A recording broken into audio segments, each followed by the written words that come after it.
Hi, Jess and Jovan. I'm J40 here from the Philippines. Well, first and foremost, congratulations, because I know you've shot this a while back already, and finally you're bringing science fiction again in the forefront for the audience.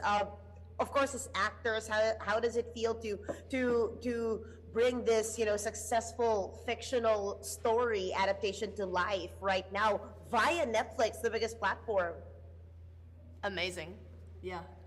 Yeah, it's the dream. And especially at this moment where it feels like, as you mentioned, sci-fi is on the forefront of entertainment at the moment. There's just a big interest in new, fresh stories, and I think every genre in TV and film has like an era. I feel like, I mean, they go in cycles, but I think right now it seems that people have a hunger for sci-fi and different stories that allow you to push the envelope on what's real and what's not and what's possible. I think it's an exciting time, and to get to do that with people such as David, Dan, and Alex, who are brilliant minds of their own. So it's just great to have gotten that call to be a part Oh of yeah, this. it's a super super big privilege.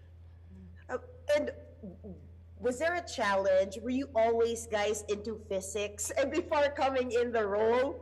Right? Because it was tricky. It was tricky, doing the lines and just previewing it and watching you guys. I was like, wow, and that's pretty hard characters to portray. I don't think I have a love for physics. I don't know if I ever had one. I have an appreciation for it. Appreciate a respect. A respect, Okay. but if I were to tell you that I stuck with my thirst of knowledge, I would disappoint you probably.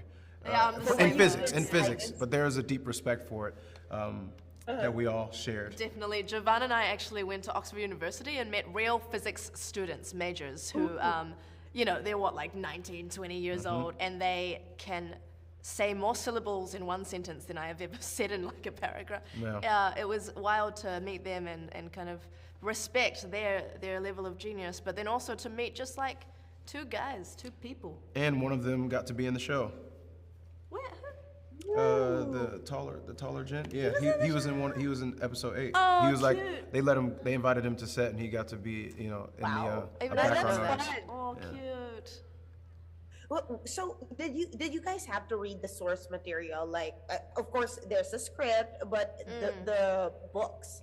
Not necessarily. They didn't force it upon us, but definitely as an actor, you want to do your research. And so if you have source material where it describes your character and the whole world that you're playing in, it's really impossible not to dive into that, You want to be as prepared as possible. There's a big challenge because there's also a big fan base of the books. And what do you want to tell those readers when they see it, when they see the 8 episodes? 8 episodes, yeah. I think that they'll appreciate how it was adapted, just because this is, if you're putting yourself in these circumstances, this is absolutely a global threat.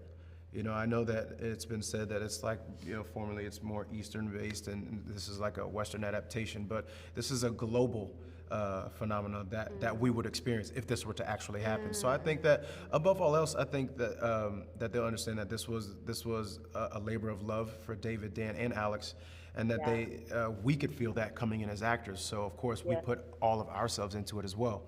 And I think when you know that you're putting your best efforts forward for a story like this, I think that the audience will receive it as such. If it starts from a place of respect and admiration. Yeah. And for my final question, because I know that of course this is like mind bending. It can push your knowledge when you read it, and of course when you see it. So do you believe in aliens after this? Oh, before. I mean, the probability is too high. There has to be life outside. It might not look or feel like anything we know, but come on, we can't be the only ones out here. Yeah, that's human ego. Yeah. Thinking otherwise. There definitely must be something out there, right? Peace. All right. Yeah, thank you so much, guys. Thank you. Thank you. Thank you.